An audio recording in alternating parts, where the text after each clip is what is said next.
Agora, eu quero trazer aqui umas duas situações bíblicas que eu percebo que ainda é realmente um calo na vida do católico, que às vezes pergunta e não sabe e tudo, né? Por exemplo, aquele momento da suposta rejeição de Jesus a Nossa Senhora. Suposta, não foi, mas é suposta, né? Lá fora está a tua mãe, né? E tudo, né? Não, minha mãe, todos aqueles, né? E tal. É nessa mesma que tem dos seios? Que tem, não. Não, é outra, né? A outra como outra que passagem. A outra seria... os seios que te amamentaram e tal. Mas vamos para essa primeiro, para o povo não confundir as passagens.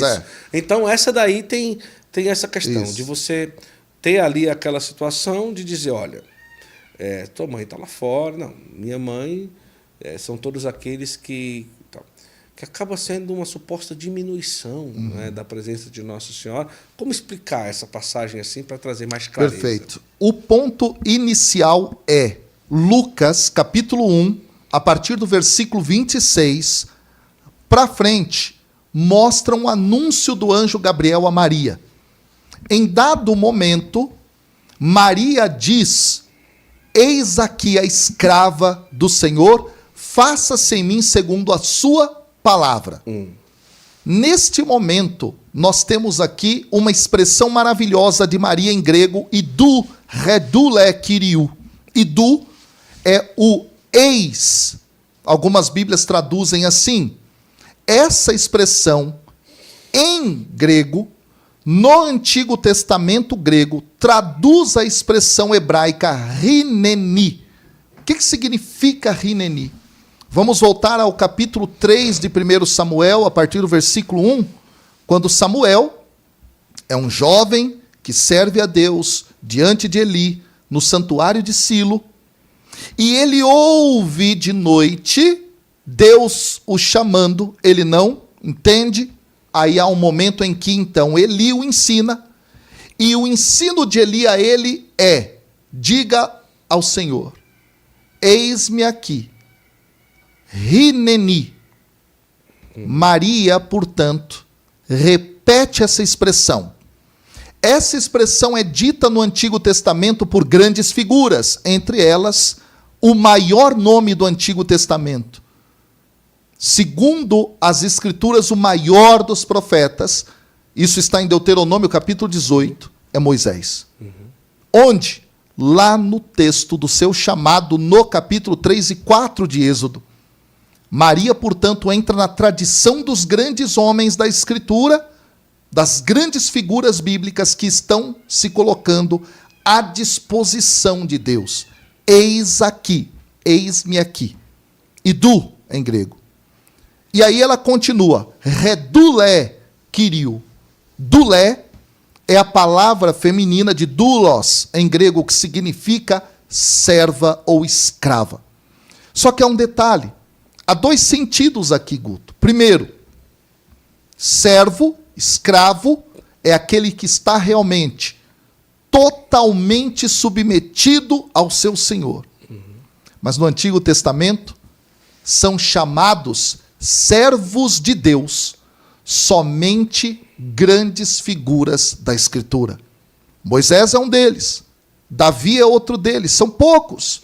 Maria se coloca assim, serva do Senhor. Faça-se em mim segundo a tua palavra. Aqui há algo maravilhoso. Maria está prontamente, como serva de Deus, disposta. Eu vou obedecer isso aqui. E à medida então que ela diz isso, acontece o grande processo da encarnação do Verbo nela. Isso é maravilhoso. Ela é a mulher da palavra. Se são irmãos, mãe, parentes de Jesus, quem escutam a palavra do Pai, ela foi a primeira a dizer, faça-se em mim, segundo a tua palavra. E ela, mais do que dizer, ela foi a própria casa, o santuário da palavra de Deus encarnada no mundo. Quem nesse mundo teve esta oportunidade? Ninguém. Por isso, ali não há rejeição. Ao contrário, há ratificação. Aquelas palavras de Jesus entendem justamente dar uma lição a todos. Quem faz parte da minha família com Deus que é Pai? Todos os que são fiéis. E nesse sentido, o leitor ouvinte que acompanha a tradição bíblica logo entende e se remete a Maria. E Maria é tão mulher da palavra que o canto que ela entoa, que é o Magnificat, é um conjunto de 14 versículos bíblicos. Sejam citações diretas, sejam alusões ou ecos do Antigo Testamento. Ela conhecia da palavra. Isso significa ninguém foi casa da palavra, como foi Maria. Santuário da palavra, como foi Maria. E aí tem mais. Tem muito mais aqui, porque quando nós lemos o texto do Evangelho de João, de Lucas, eu acho isso esplendoroso.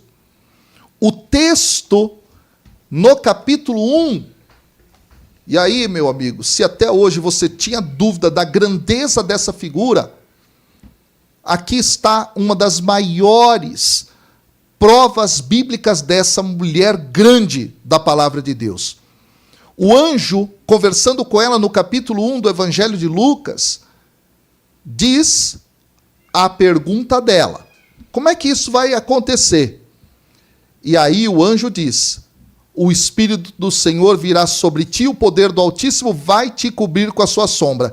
Esse vai te cobrir com a sua sombra é uma palavra só na língua grega.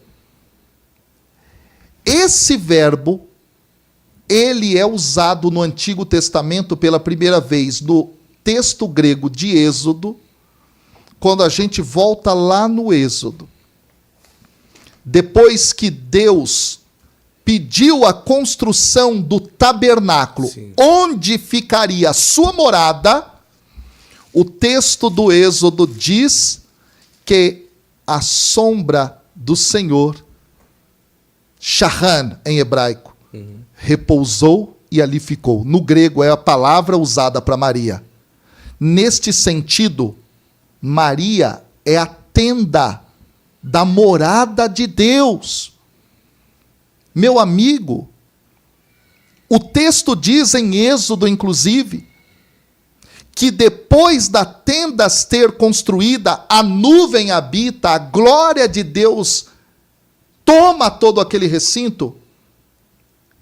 E Moisés, o maior dos nomes da Escritura no Antigo Testamento, não entra na tenda. Ele temia. Ele não entra, porque a glória de Deus estava lá. Maria é tomada pela glória. Ela é a tenda. Ela é a tenda. Que legal. Agora, se você ainda quiser mais, vamos para o Evangelho de João, no capítulo 1. Quer mais do que? Quer mais. O texto diz no versículo 14 do Evangelho de João, no capítulo 1, versículo 14, o verbo se fez carne e habitou entre nós. Aí, Guto, o problema é que a gente está lendo em português, porque no grego o habitou entre nós é o verbo construiu a sua tenda entre nós. Ou seja, está sendo retomada a tradição do santuário no Antigo Testamento, onde Deus habitou com o seu povo Israel. Na nova aliança, Maria é essa tenda, onde o próprio Deus habita com toda a sua glória. Aí que vem o detalhe. O dogma da Imaculada Conceição, que é promulgado tempos depois, tem sua base nisso. Se Moisés, que era Moisés, não entrou porque se sentia impuro, como é que a glória de Deus habita um lugar impuro? Lembra do Salmo? Senhor, quem entrará no santuário para te louvar? Quem tem as mãos limpas, coração puro.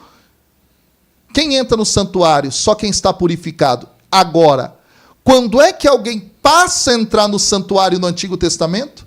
Depois das leis do Levítico, das leis de santidade, das leis de pureza, quando o sacerdote oferece por si, pelo altar e pelo povo um sacrifício de perdão. Ou seja, só depois de terem sido perdoados dos pecados é que uma vez ao ano, no dia de Yom Kippur, no dia da expiação, o sacerdote entra lá dentro e ainda entrava com uma corda amarrada para não morrer diante da glória, e se morresse ou desmaiasse, alguém puxava. Agora, como é que, sem nenhum sacrifício, a glória que habita o santuário, sem nenhum sacrifício pelo pecado de Maria, é claro, não precisa, ela não tem, a glória a habita. Se não tem sacrifício, não tem pecado. Não tem sacrifício, não tem pecado. Ela é, desde todo tempo, desde sua concepção, imaculada. Por isso a glória pode habitar nela.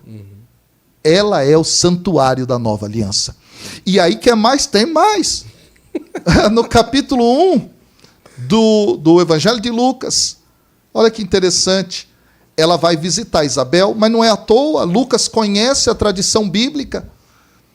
Quando ela vai visitar Isabel, Isabel diz: bendita és tu entre as mulheres, de onde me vem a graça, não é?